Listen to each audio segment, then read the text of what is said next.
Bonjour, bienvenue à Paranoïs. Mon nom est Gilles Milot, je dirige l'Association québécoise d'ufologie et l'Organisation Parasciences Québec. Alors, bienvenue aujourd'hui. Je vais vous entretenir d'un sujet qui est quelque chose d'assez très discutable. Un sujet qui a fait la manchette de plusieurs sites web, de plusieurs journaux dans le temps, qui ne datent pas d'aujourd'hui, qui est même du 17e siècle, on a déjà en parlé. C'est la fameuse théorie de la Terre creuse.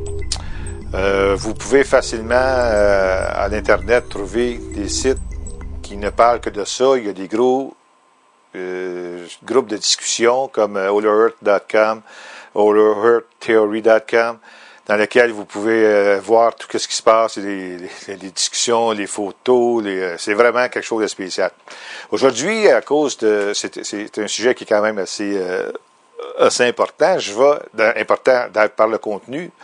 Je vais essayer de vous donner une bonne idée de qu'est-ce que c'est ou quelles sont les théories de la Terre creuse, un peu comment ça a commencé.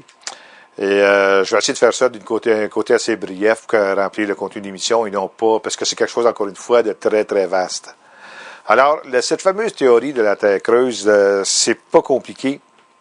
C'est que il y aurait, selon certaines personnes, et on recule même du temps de Sir Edmund Halley qui a découvert la comète Halley, qui dit qu'il y aurait des habitants, qu'il y aurait un monde souterrain, sous la terre, et que ce monde-là, cet univers-là, serait habité par différentes créatures. Alors là, on a quand même une bonne série, une bonne nomenclature de créatures selon les divers théoriciens de la Terre creuse, donc des diverses théories qu'il y a des gens qui y habiteraient. On a parlé beaucoup de l'Agartha. L'Agartha qui serait un monde souterrain, habité par les maîtres de l'univers. Donc, il y aurait plusieurs portes d'entrée dans l'Himalaya, et selon Richard Glenn aussi, Mont-Saint-Hilaire. Il y aurait aussi à l'Amérique du Sud, dont, selon certains, serait l'explication de la disparition du peuple maya quand les conquistadors étaient venus. Alors, il y a plusieurs théories à ce sujet-là. Mais, encore une fois, une des premières choses, il y a eu vraiment 5 personnes qui ont, selon leur écrit, ont vraiment donné l'étincelle au départ de cette fameuse théorie-là. Comme je disais tantôt, il y avait Sir Edmund Halley, qui est mis dès 1692, la théorie que la Terre était constituée d'une coquille creuse d'environ 800 km d'épaisseur et de 2 coquilles concentriques à l'intérieur. Vous allez voir les photos et les images qui vont vous l'expliquer. Alors, il se trouvait avoir 4 modèles de Terre creuse. Il y avait Edmund Halley, donc, je me répète, a émis la première. Il y a eu d'autres théories qui donnent, selon, encore une fois, les auteurs de certains écrits, qui est un autre, John Cleave Sims, qui lui a suggéré dès 1818 que la Terre était constituée d'une coquille d'environ 1300 km d'épaisseur, avec des ouvertures d'environ, tenez-vous bien, 2300 km au niveau des 2 pôles et de 4 coquilles intérieures. Chacune d'elles étant également ouverte au pôle. Donc, 4 coquilles également ouvertes au pôle. Sims est devenu bien célèbre parmi pour ceux qui étaient pour la théorie de la Terre creuse, un point tel qu'il a quasiment parti une secte, on peut dire, une secte, pour être plus exact. Puis lui, par contre, il avait décidé de partir une expédition, et l'expédition avait demandé au gouvernement américain du temps de financer son expédition.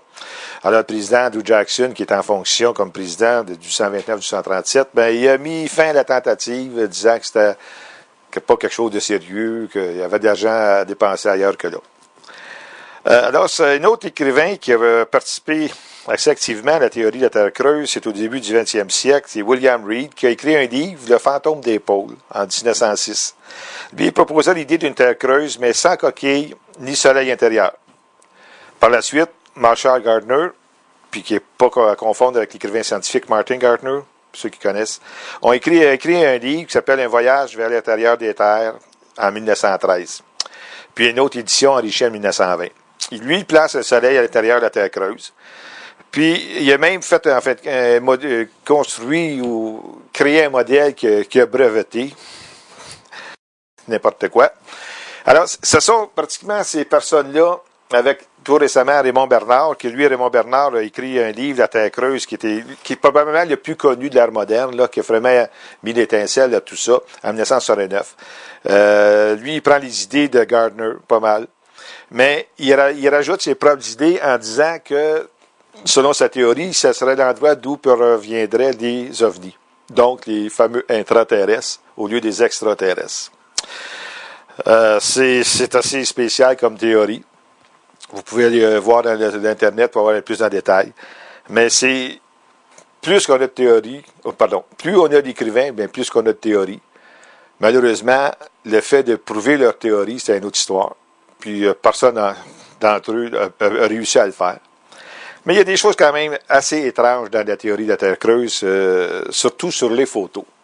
Plusieurs photos qui ont été prises ont été démystifiées, mais il y en a quand même certaines d'entre elles qui restent assez inexplicables.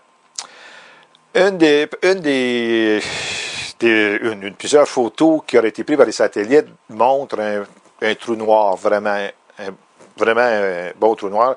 Et à d'autres endroits, comme vous allez voir dans les photos qui vont suivre, il montre également un trou, qu'on dirait que c'est des nuages qui rentrent à l'intérieur, tout ça. Vous allez voir aussi également dans différentes planètes. On commençant par Mars. Vous voyez Mars aux deux extrémités. Il se trouve avoir comme une forme de lumière. Vous allez voir la même photo sur Jupiter, sur Saturne, la plupart des planètes. Vous allez voir ce même phénomène qui, selon les théoriciens de la Terre creuse, serait des ouvertures. Et la lumière qu'on y voit serait la lumière du Soleil central. Aujourd'hui, on dit, la communauté scientifique dit que chaque planète a son système magnétique qui, lorsqu'il reçoit les ondes solaires, est transformé en aurore boréale. Alors, tout ce qu'on voit est vu à cause de la rotation de la planète, mais c'est sûr que la lumière qu'on peut voir serait tout simplement des aurores. Les fervents de la théorie de la Terre creuse disent non, c'est pas ça. Alors, pour eux, c'est vraiment une lumière, un soleil central qui se serait formé et ce serait le soleil central qui donnerait cette lueur-là. On peut discuter longtemps sur la véracité de leur dire, mais il y a aussi d'autres photos qui sont quand même assez troublantes, qui, eux, n'ont pas rapport aux aurores boréales.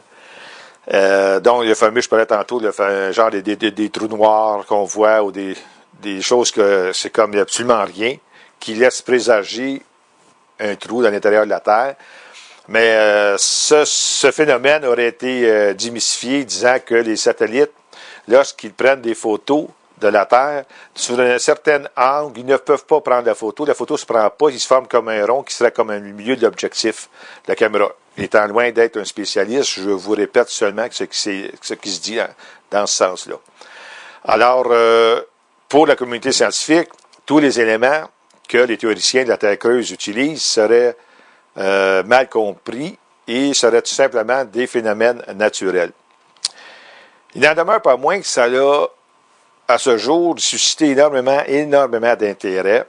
Et même malgré tout ce qui peut être dit contre le phénomène de la Terre creuse, mais ce phénomène-là attire toutes les années de milliers de nouveaux adeptes qui viennent avec leurs nouvelles théories, de nouvelles ci, nouvelles ça, et plusieurs voyages ont été planifiés par des groupes. Malheureusement, ça s'est soldé. D'autres disaient pourquoi qu'un avion, quand il survole le pôle Nord, il ne voit pas le trou. Eux répondent tout simplement parce que le cercle arctique d'où émane le magnétisme de la Terre, fait en sorte que l'avion qui marche sur boussole, si on peut dire comme ça, mais il capte le magnétisme, puis il s'en va tout simplement à côté. Aucun avion passe au-dessus.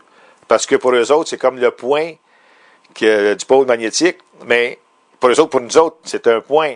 Mais pour les théoriciens de la Terre creuse, c'est un immense trou. C'est tout le pourtour du trou qui est magnétique et qui fait en sorte que les boussoles montrent seulement un point, donc tu passes à côté. Là. Je ne sais pas si vous me comprenez, là, mais d'une façon brève, c'est tout simplement que le système de coordonnées de navigation basé sur le pôle nord, le pôle magnétique, est basé sur un point. Alors, ils disent, les gens qui disent on n'a jamais vu de trous, les gens, des protagonistes de la Terre creuse disent simplement c'est parce que vous faites le tour au lieu de passer par-dessus, parce que rien ne va vous permettre à l'avion, au système de navigation de l'avion, de passer au-dessus. Pour lui, il passe à côté, puis c'est un point pour eux autres. Donc, il y a plusieurs sortes de Terre creuse. Il y a 4 principales théories sur la Terre creuse. Il y a la Terre creuse qu'on appelle creux avec des trous aux pôles. Ça, c'est, on peut dire, pas mal la commune, là. C'est qu'il y a un soleil central, la Terre est comme ça, et il y a des trous, puis on passe par en haut, puis on passe par en bas, et les gens vivraient à l'intérieur de ça. Je vais un peu plus tard, après la démonstration, pas la démonstration, mais après l'explication des 4, je vais vous revenir sur le soleil central. Quelle est la théorie derrière ça? Ensuite, vous avez le modèle creux à base de sphères concentriques. C'est un modèle qui était imaginé justement par Edmond Halley, qui propose le premier. Il essayait de comprendre le champ magnétique, il arrivait à la conclusion qu'il devait au moins avoir 4 coquilles concentriques, comme ça, comme un target, là, comment dire ça? Excusez-moi le mot français, là, mais un bullseye, vous savez ce que je veux dire? Là, vous voyez la photo présentement. Alors, avec chaque coquille avait leur propriété magnétique et leur mouvement propre. Et des habitants sur chaque coquille. Ça commence à être compliqué. Il y a le modèle inversé de la planète Terre. Ça, c'est spécial. Autant qu'on a compris, comme quoi, dans le temps de Galilée, les gens qui disaient, arrivaient toutes sortes de choses, ils étaient brûlés, on avait la théorie de la Terre plate. La théorie de la Terre inversée, planète Terre, c'est tout simplement que nous vivons à l'intérieur d'une immense sphère, et au centre de cette sphère-là, comme vous voyez dans la photo, se situe le Soleil, la Lune, les étoiles et toutes les choses. Mais c'est aussi luberlu ça puisse paraître, nos amis les nazis, ils ont pensé à ce système-là. Et selon l'histoire qui serait documentée, ils auraient envoyé un groupe de 9 scientifiques sur l'île de Bayern, dans l'Arctique, pour essayer capter avec le radar où étaient situés les vaisseaux britanniques, la flotte britannique. Alors, en étant à l'intérieur d'une immense courbe, ils pouvaient par le radar aller voir ce qui se passait là-bas, au lieu d'être comme ça, sphérique de l'autre côté, que tu peux pas voir. Alors, eux, en pensant que c'est vrai, la théorie de la Terre creuse, ça pourrait être bonne, c'est le modèle inversé planète Terre, mais ils pouvaient voir avec des radars. L'expédition est revenue avec rien, c'est sûr et certain. Le dernier, c'est le modèle coquille double face, qui est le modèle probablement le plus, je dirais en parenthèse, sérieux, là, dont les modèles, des fans de la théorie de la Terre creuse accrochent le plus, qui sont en faveur de ce modèle-là. Comme vous le voyez sur la photo, c'est basé sur une pesanteur qui est due à l'accumulation de matière sur la croûte terrestre pendant la formation de la planète. Ce modèle implique une gravité sur la face interne de la coquille. Les tremblements de terre et la dérive des continents seraient donc à même de modifier la valeur de la pesanteur terrestre. Donc, comme je dis, c'est un modèle préféré des chercheurs de théorie de la Terre creuse, parce qu'ils voient une explication à plusieurs phénomènes géologiques, autant sur la Terre que sur les autres planètes comme Mars, tout ça, là où il y avait déjà eu de l'eau, puis il n'y en a plus. Eux, qu'est-ce qu'ils disent? C'est pas trop compliqué. C'est que lorsqu'il y a eu formation de la planète, au tout début, c'était une boule de gaz. Et cette boule de gaz-là, au lieu de s'expandre, si on peut dire ça, elle a attiré des croûtes ou des éléments de roche, n'importe quoi, qui se sont mis en gravitation alentour et avec le temps auraient formé une coquille.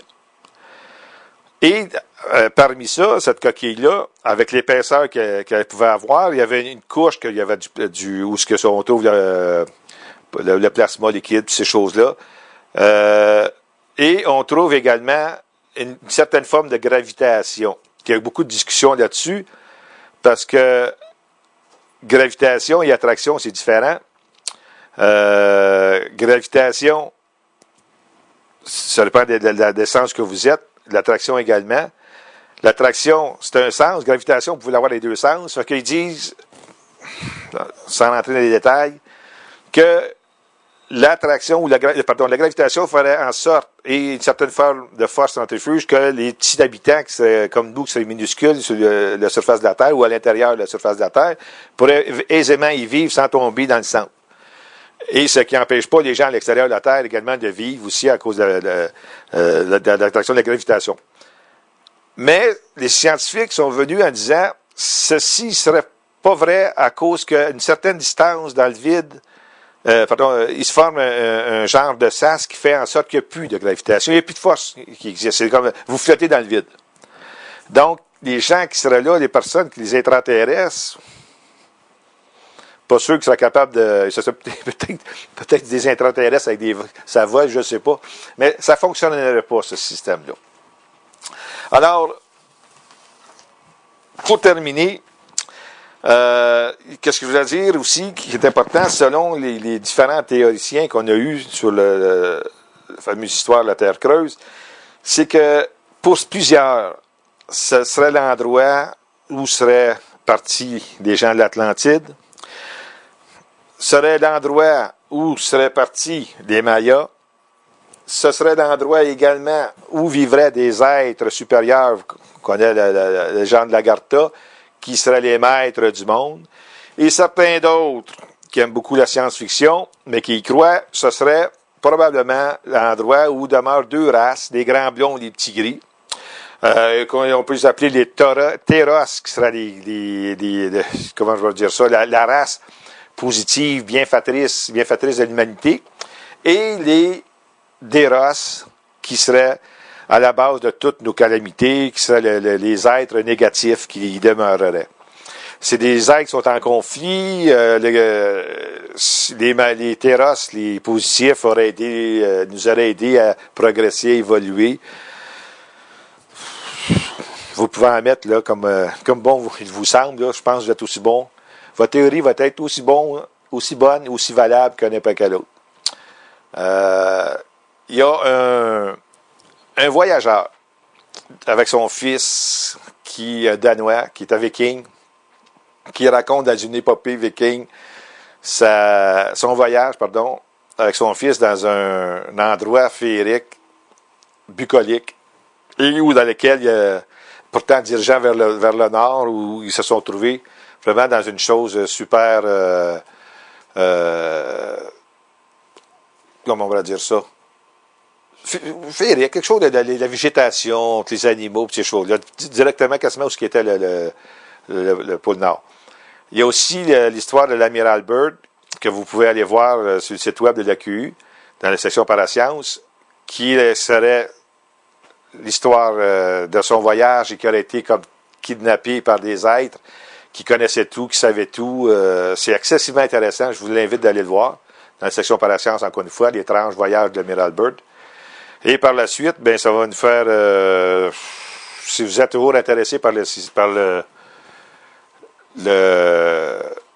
sujet, ben écoutez, vous avez, à la fin, il y a des endroits où vous pouvez mettre votre texte, vous pouvez nous écrire, laisser vos suggestions, vos hypothèses. Et comme les autres sujets qui ont été traités à l'intérieur de Paranoïa, ça va nous faire plaisir d'y répondre et de vous continuer la discussion. C'est très long. Je vous invite encore une fois d'aller visiter les différents sites web qui parlent de la théorie de la Terre creuse. Il y en a pour tous les goûts. Mais ayez un esprit très ouvert, parce que il y a de quoi à se perdre. Mais c'est une théorie, comme je disais tantôt, qui date depuis 1692, qui est encore très forte aujourd'hui. Je ne crois pas qu'on va pouvoir déceler quoi que ce soit. Alors, je vous laisse avec ça. Encore une fois, je vous invite à laisser vos commentaires. Et sur ce, à la prochaine émission. Merci. À plus tard.